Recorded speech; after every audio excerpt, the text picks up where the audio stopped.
এখানে আশেপাশে কেউ নেই, তাড়াতাড়ি আমার জাদুর ঘড়িটা বের করে ফেলি।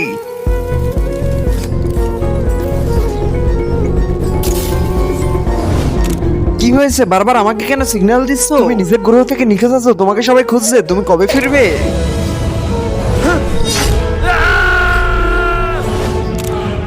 বাঁচতে পারবে? আবে ওর হাড্ডিও খুঁজে পাওয়া যাবে না, অনেক গভীর খাতে ওটা। চল, নিজের হাতে ওকে এত গভীর খাতে ফেলেছিলাম, তাও বাঁচলো কিভাবে? আমাকে এর রহস্য বের করতে হবে। চলে আসবো, তোমরা তো জানোই যখন আমার মাথার তার কেটে যায়, মাথা গরম হয়, তখন আমি কারো কথাই শুনি না। আর এই ছেলেটার সাথে খুব অন্যায় হয়েছে, তাই আমাকে ওর শত্রুদের থেকে প্রতিশোধ নিতে হবে।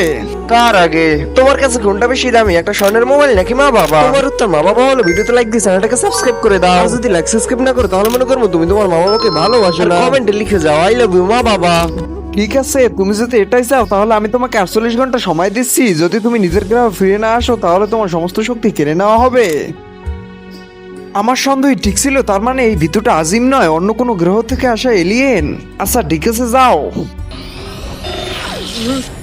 এবার তুই একদম চিন্তা করিস না আমি এখন কি করব, তুই শুধু চেয়ে চেয়ে দেখ।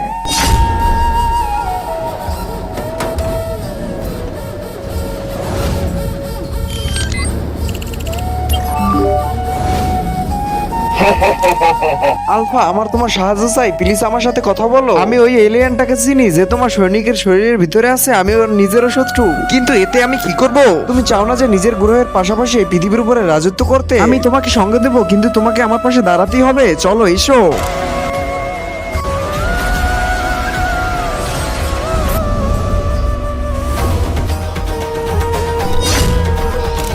এই তো আমি চলে এসেছি, এবার তোকে মেরে ফেলবো। বন্ধুরা একে মারতে পারলো কিনা সেটি দেখতে হলে কমেন্টে লেখো পার্ট 2, আর পার্ট 2 দেখার জন্য ভিডিওতে লাইক দিয়ে চ্যানেলটাকে সাবস্ক্রাইব করো, তাহলে পার্ট 2 দেখতে পারবে।